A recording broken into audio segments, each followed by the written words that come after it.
This video is targeted towards any of you professional assholes who play CSGO. Big names like Australis and shit. And this video is also targeted towards you if you just 5Q with friends or cooperative teammates. This idea may not be original, so apologies in advance, but I do think it is. I don't know if anyone else has concocted this special whoop-de-fucking-do idea, but I have a good hunch that I do. This is an OG Big Beat classic. So my idea is this. Keep in mind, as I've already said, this is going to be a rough idea, and I don't really know how professional games go down in terms of practicing with the mindset of winning a huge tournament with a really big lump sum of prize money and fame and all that shit. I don't know any of that. I don't know what goes into that. I don't know how you practice or whatever to play your video games on my PC. I don't know any of how that goes. However, this might be something so retarded that it may work. This is a form of functional, weaponized autism. And this is the idea. If you've played Counter-Strike, you know the basics, a meta of sorts where people buy this weapon, or they buy this weapon, or they don't buy this weapon, and they hold this angle, or they don't play this, and they don't do it this way, that sort of shit. However, this is what I propose. You do nothing but buy really dumb and stupid weapons, but weapons you can also have viability with. And what do I mean by this? Well, let me explain, strawman voice inside my head. Let's focus on the terrorist side, the real heroes of the game. Well, the ones who pull the better arsenal. They got the AKs, they got the Kriegs, they got the guns that can penetrate CT helmets more effectively. The AK and Krieg, prime contenders for this, because they do fire more powerful rounds, At least the AK does. Don't you dare tell a game developer the SG553 fires the same round, the 5.56 round, the one that fires from the M4. However, regardless of that, those weapons, the Krieg and the AK, can both one-tap, which is great if you can aim well and land your shots. It helps at storming a bomb site when CTs have the advantage of getting to a bomb site faster than you. However, a major downside to having this power is that you can die in this game. Odds are when you do die, it was most likely due to somebody cheating, and when they get a hold of your one-tap weapon, what can you do? You're fucked. You've given the enemy a weapon that is not only great at holding angles, but it can shoot you through your own helmet. So, what do we do to stop this? Simple. You buy weapons that the CTs will never pick up and they won't use. Sawed-offs, Galils, MAC-10s, weapons that you would almost never see be run at any time other than like a force buy or some anti-eco or some weird shit play that you would do at a desperation or something to throw the enemy off guard.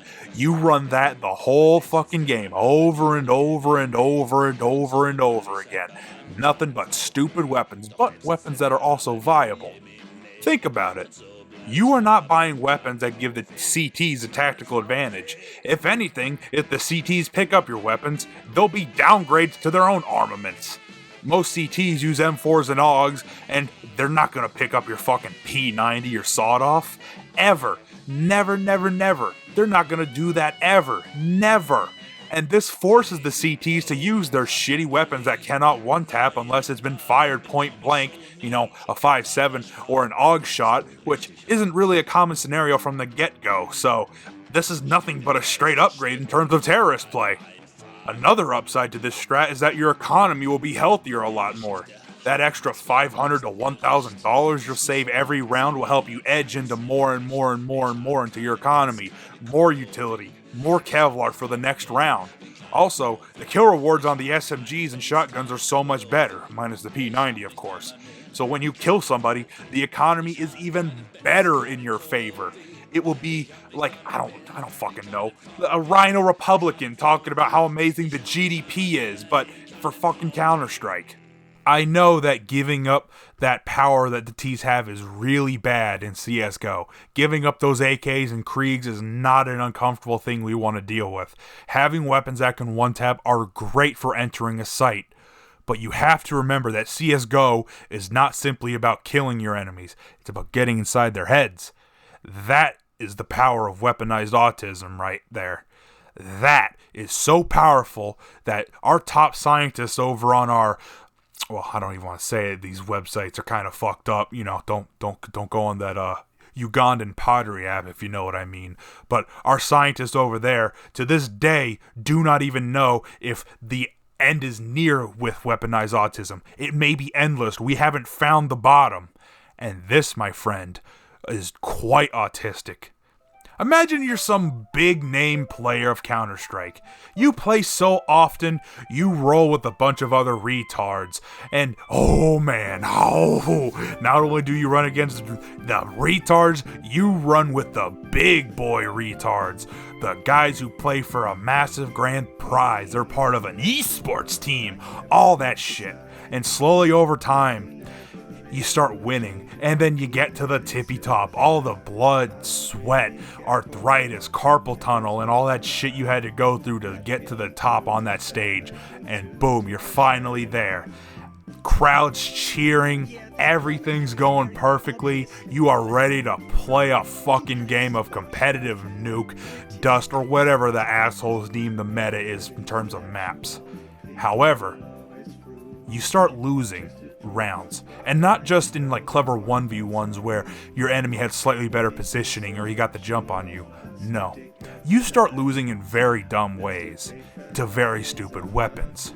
You die to stupid pushes. You die to just the most autistic grenades and flashbang usage. You keep dying to UMPs, MAC-10, sawed-offs. Oh my god, how could they use the sawed-off? Who uses a sawed-off in competitive?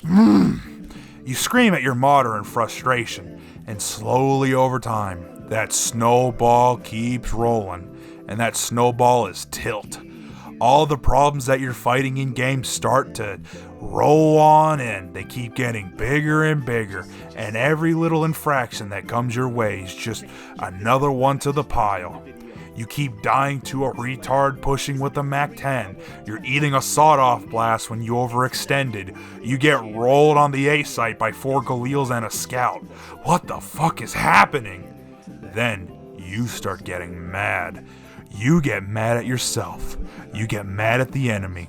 And then you start getting mad at your own team. You start infighting. Every little mistake is amplified by all the grief you're being subjected to. You are getting griefed in the first degree by everyone, it seems.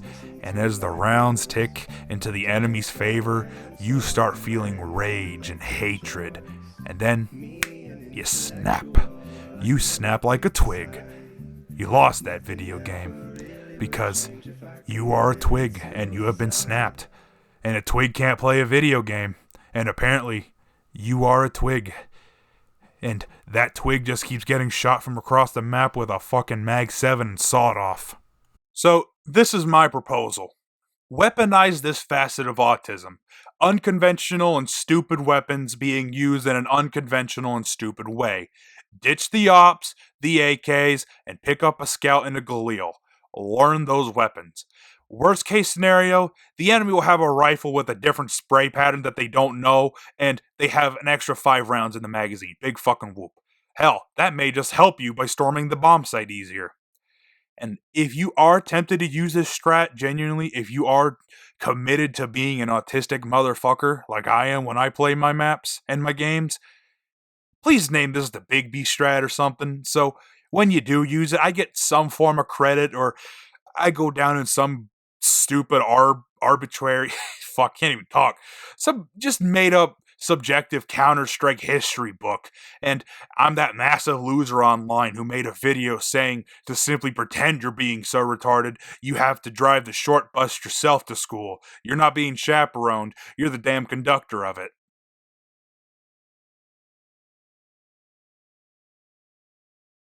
Let's say hypothetically that Cookie Monster needs to make 6 million cookies over the course of 2 years, or 4 years, my mistake.